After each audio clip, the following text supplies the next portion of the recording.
Hello and welcome to Gaming the System. I'm Caroline, this is Jem, and this is a bonus round, isn't it? That's what it is. Hey. I remember how to do this.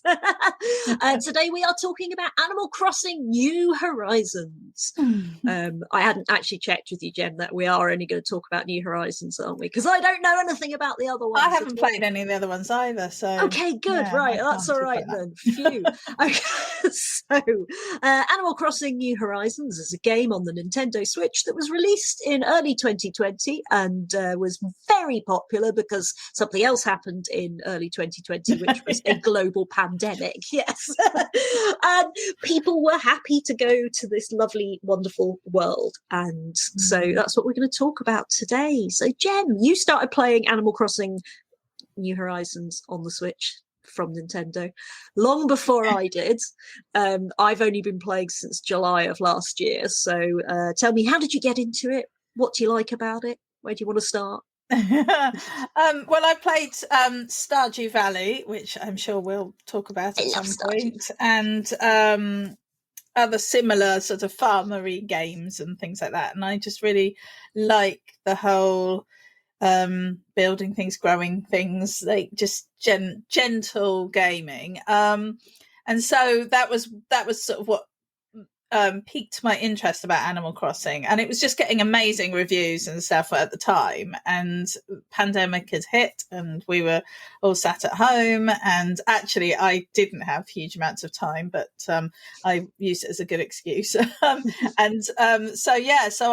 acquired the game. I don't think that there is now you can do some grow things, but actually when I got it you couldn't do that. But I think what was so nice about it was that it was a very gentle, fun little sort of harmless game, really, is just warm. And whenever I'm thinking about it and I'm sort of thinking like, oh, what's it called, I always end up wanting to call it Happy Animals or Happy and things like that. There's always happy in the title, so I think that's obviously where it sort of sits in my brain. Yeah, it's interesting, like, because Stardew as well, it was interesting you say that, like, it's sort of this relaxing, happy world, because I often find when I'm playing both Animal Crossing and Stardew, I find myself in a state where I'm like, no, I've got to get this, I've got to go over there, and I'm rushing around, and it's like nothing bad is going to happen if you don't. It's like nothing, there is no negative consequence to you not getting it all done in one day or doing it really quickly, and I have to remind myself of that a lot. And it is, gentle gaming is very important to me. Things that can be paused as well, that are just calm and soothing. And I think when I eventually decided that I was going to get a Switch for my birthday last year, it was because I needed something calming. I needed something still fun. Like I wanted a step above Candy Crush. Yeah. You know, I needed something that I could do on the sofa that was slightly more engaging than Candy Crush, essentially. And I felt that the Switch would fill that hole, and it has done. It's worked very well for that, and I really like it for that. Yeah. I think that Animal Crossing is different from I agree with you actually about Stardew, because when I'm playing Stardew Valley, I tend to feel a bit like, I've got to get here, I've got to get there, I've got to get in mine, and it because you have that day, you have a certain amount of time, and time does tick. And yes, you can pause it, but it does tick. And you're right, actually, it doesn't really matter if you do the things today or you do them tomorrow. But for example, in Stardew Valley, there was things I didn't grow in one season, and I needed them, and then I had to wait a whole year until I could grow them again. And I think so, whereas Animal Crossing doesn't have any of that. I mean, the only aspect really, I suppose, is that it has seasons. If you choose, I don't know if it has seasons if you choose the Southern Hemisphere, but you can choose sort of Northern Hemisphere or Southern Hemisphere for it, and then it tracks the time zone. So my biggest problem with that was that because I often played in the evenings, I only saw everything at night. Yeah. I hardly ever saw my island during the day. I presumed the Southern Hemisphere, it just does the seasons differently. Like, well, I wondered if it does or if it doesn't do seasons. I'm being really ignorant here, but I'm like, I know Australia is Australia is my knowledge of the Southern Hemisphere here, okay, and so I know that Australia is cooler in what we call the summer months and warmer in the winter months. But so I kind of assumed they do something like that, but we don't know, right? Okay, we're going to be Google searching that while but the oh yes, but the evening thing. So so in the update, the brand new update, we now have the ordinances. Are you part of the people who's pretty furious that this late night ordinance means that the shops only stay open 1 hour later than they did before? I wasn't that bothered because I'd already got used to the fact that I never went to the shops. And the thing is that I love shopping in Animal. See, I was going to call it Happy Crossing again. Animal Crossing. I love shopping, and every day if I get there and I'm there in time, I always go to the clothes shop and go into the go into the little changing room and spend half an hour trying on. Yeah. Oh dear. I mean, so there you go. You're saying we need to make sure we get our feminist angles on this. Is this is a guilty feminist thing? I'm a feminist, but my favorite thing in Animal Crossing is dressing up and just trying on lots of different clothes. Like, I think that it's the range of clothing and the options that you have are so far from what you normally get to choose. And like, I genuinely find myself changing clothes in Animal Crossing pretty much every time I play. Because it's just like, that's not the mood I'm in today. This is the sort of mood I want. It's like, it's almost like dressing myself. What do you think it is about the clothing in Animal Crossing? How have they made that so much more appealing to do than in other games? I think because there's such a variety, you have like little outfits, or you have like a top and trousers. You can change your socks. You can get leggings to wear under a dress. You can change shoes. You can get hats. You can get glasses. So. And yesterday I bought a plaster cast to go on my leg, and my husband was like, "Why do you need a plaster cast?" So I was like, "You never know, cosplay. I might want to dress up, And I've got all sorts of fancy dress costumes, and I think it is nice because like I'm now walking around. I've got little fluffy woolly tights on and boots and a little like fluffy woolly skirt and a jumper because it's snowing in my Animal Crossing, and so and it's just nice I think to dress up and to have that to have that change and to have that personalization, because you can't really talk in the game, or there's there's not a lot of actions you can do, I think, so that's one of the ways that you can kind of express your personality a bit more. I'm currently in the game wearing a long cardigan with pink tights and big huge Wellington boots, which makes me very happy, you see, and hats as well. And it was so you very kindly hosted a Halloween party on your and invited me to it on Animal Crossing, and the pressure in terms of dressing up for that, I was like, what do I wear? Because I haven't had the game as long, but also just I haven't bought enough clothes. Now every time I'm in the clothes shop, I'm like, right, I need to buy things so that next year I've got a brilliant costume to wear. You will wear it. You will do it, because I used and wore stuff this Halloween that I had for last year, so it is really nice, actually. No, I think it's like it's that dressing up thing, as you say.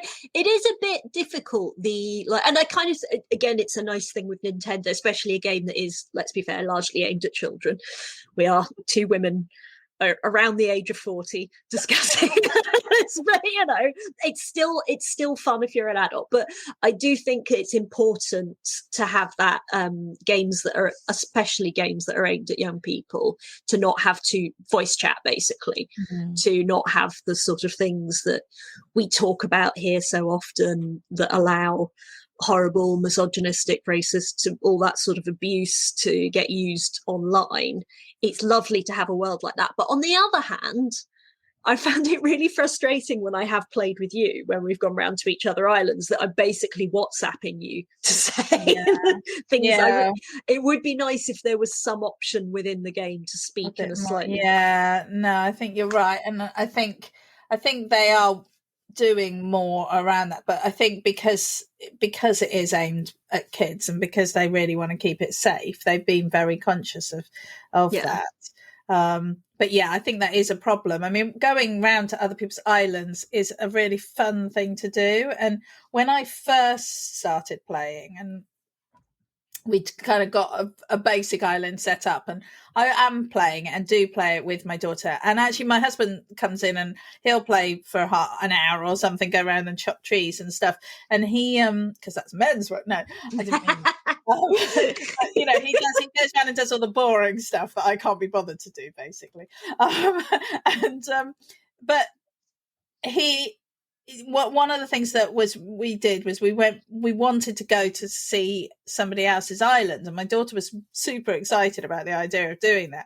And I was like, well, I don't know anyone who plays, so I didn't have anyone whose island we could go to. So I went onto Reddit and joined one of the forums there, and they have people who basically say, oh, you can come and visit my island. And this person, we made this arrangement, and it was such a fun thing to do, to like just find this person on the internet and just go and have a look at their island. And she had the most amazing, I'm calling her she because her little character was female, but she had the most amazing island, and she very clearly spent hours and hours and hours on it, because it's really difficult for me just to make a little path, you know. And, yeah.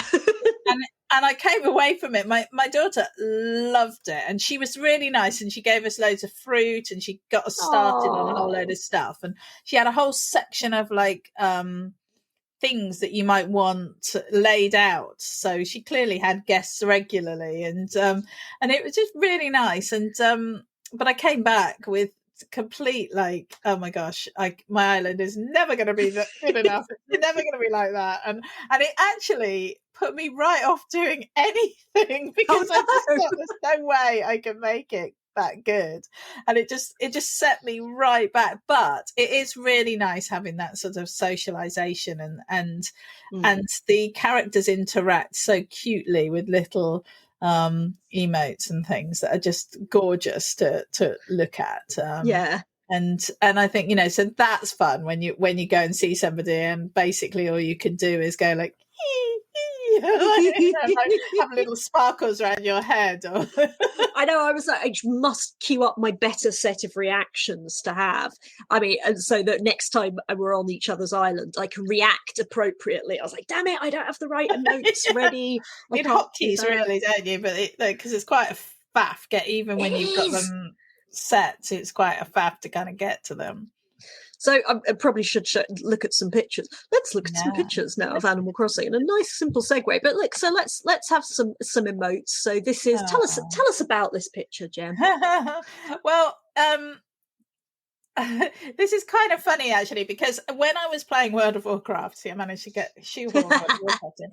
When I was playing World of Warcraft, I used to spend quite a lot of time taking photos of my character, and I was a druid, so I could shapeshift into a cat and a bear, and I used to shapeshift into a cat, and I have a photo that I love actually of my character. It shapeshifted as a cat standing on a rock with the full moon behind her, and it was a photo that I really loved. So one of the things that I like about this photo is that this is very not at all like that photo, but it's a very similar scene with my little person, and she's got her backpack on here, and she's got a flower in her hair, and she's out exploring. She's looking out over the sparkly ocean with the moon, and and it's just, and then I think the effect is joy. I think that's what it's called. So she's just having fun, and I just took it because I think, you know, the sky is amazing and the water's amazing, and we were talking earlier about slow gaming, and I think that's what's really nice about this, is that that's the sort of thing you can just go and sit and look at the water and look at the sky. And I feel the water's a bit underused in some ways, because like that really excited me when I discovered I could go swimming and I could go down for things, and then and the otter turns up, and I was like, wow, this is brilliant. And I genuinely love the swimming bit of it, and I was just like, I kind of want more things to do on that. Now, how do you feel about the introduction of I believe his name is Cap'n? Is he the captain who takes you on a boat to other islands? I while his singing is endearing in some ways, that's one word for it. There are some days where it's just like, oh bloody hell, do I really want to do this? Because I'm going to have to listen to him sing all the way there and all the way back. I mean, is that just me who finds him a little bit? No, I'm with you 100% on that. I do get quite a lot of joy some days just doing random emotes as he's singing, like just laughing. And there's one way you can go like, oh, and things like that. So I love those, like when he says, because he comes up with, and sometimes it's quite fun to try and sing the words along to the tune. They never okay. But, yeah, no, I don't feel. I feel like you should be able to skip past that bit. Yeah. I don't, you know. I mean, because I do like the islands. I do like the fact that you can go to these additional islands. And, yeah. although they all seem to be basically the same from what I've found, but I think, you know, I may just be unlucky. But I'd like a little bit more variety, I think, in the islands that you can visit. And I always feel a bit bad. So, like, I mean, you've got a nice starter picture here of like, so for those of you who haven't played Animal Crossing, you start off, this is your starting setup, is it? This is an early game, isn't it? Where you've just got a tent. Yeah. Although this is clearly Easter because there's I was going to say, because there's eggs on the tree. There appear to be eggs in that tree. I'm looking forward to Easter. This is good. But so this is inside your that's a pretty well decorated starter tent, actually, I would say. It's pretty nice in there. Good nice Hoover going on as well, you know. Yeah, you got to keep your tent tidy and clean. I'm a bit worried about the health and safety of that fire. Yeah, I've got a similar situation going on in real life at the moment, but that's we won't discuss that now. But there is but just a poorly sealed front to a fire, which when the flue fell shut resulted in an entire conservatory full of smoke. But anyway, yeah, that was fun. But yeah, so it's like so you start off with your little tent and you gather things from the island and you slowly build up to a bigger house and you make things and stuff. And obviously the resource, when I first started, I was like, oh, the resources on the island are finite. I don't want to knock down all the trees and stuff. And it took me a little while to realize, oh, you can go to these other islands. And I sometimes feel a little guilty that I'm just turning up to these other blank islands and essentially strip mining them to remove every natural resource they possess to take it back to my islands. Absolutely. I mean, it's like I don't want to get over the top with this, but I mean, Animal Crossing, like a lot of other games, does reinforce this idea of capitalism, this idea that, you know, sort of like if you just work hard and you go and grab things from other places, people will buy them off you for money and then you can buy more stuff. And my only concern with Animal Crossing would be that it is reinforcing an extremely capitalist system. And it genuinely, I do sometimes feel guilty. But then it's just really cute and joyful, like, you know, yay. So do I really mind? So, does it I think you're absolutely right.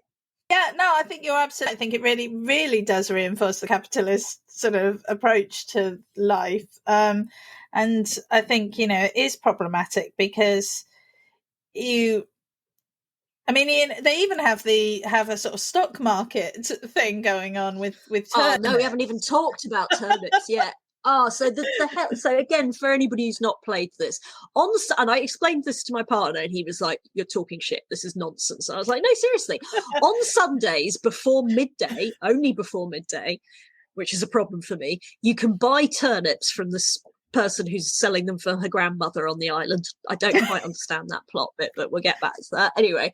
And the rest of the week, the price of turnips varies up and down in the shop, and you need to try and sell them to make a profit. And like, we genuinely, you and I have had some extremely hectic WhatsApp conversations of like, what's the price of turnips on your island today? Oh my God, they're this much on my island and stuff like that. You know, it's mad. But you're right, it is essentially a stock market. Sorry, so I interrupted you there to explain the turnips. Yeah. No, it's and it's also quite stressful actually when you get the turnips because they change the prices twice a day, so you get a price in the morning and a price in the afternoon, and the high prices, understandably, are only there for a few days, if at all. And if you miss a day, then you know then you end up losing half your money, and I mean, you can get really lucky, but the price is actually generally they sell. You buy them at around 100 bells, which is the get money game, and then you can usually get maybe 150, 160 if you're lucky for them. I don't have the when you bottle sell though. them. Like the second I see them at like 110, I'm like, I'm selling now. I'm panicking. Yeah. Yeah, you see, my husband has said to me, like, there's no point in selling them at less than 150. So he said, rather hang on to them and make the loss, because you'll make that win. You'll win that all back later. He doesn't do stock market in the real world, and I have suggested that maybe he should, because he's very good with numbers and he's very laissez-faire about money. So I feel like, he's got all the qualities that you need for that. Whereas I'm just neurotic and scared, and I'm really bad at maths. So, so I find it really hard, because especially if you go in and it's 148, what do you do? Ooh, do you sell? And it is really hard. It's like 17 in blackjack, it's exactly. But it does. I mean, my main problem with it is, sorry. No, go. No, I was just going to be flippant and say my main problem is that because I'm not a very early riser, all of this, I was actually having to set an alarm on a Sunday so that I would buy turnips, because I miss out on it most weeks, and it takes weeks for me to get around to buying them. But that says more about me. But it does motivate you to log in, and I think that's one of the things. Like when I have got the turnips get on the go, then I check into the game multiple times during the day, and it's quite nice to just check in for half an hour, potter about a bit, and then check in again a bit later and potter about a bit. And when I stopped buying, because I made lots of money off my last turn deal, I made a couple of million, so I was very pleased about that. But I because of that, I haven't needed the money, so I haven't been bothering so much. I haven't played really. So yesterday was the first time I dropped into the game for ages, and all my little neighbours were really pleased to see me. So. We hope you enjoyed that episode of Gaming the System. If you want to support us, you can donate to us through our PayPal by sending it to wearegamingthesystem@gmail.com if you want to send us a one-off donation. If you want to donate to us monthly, you can subscribe to our Patreon at patreon.com/gamingthesystem. Until next time, bye-bye.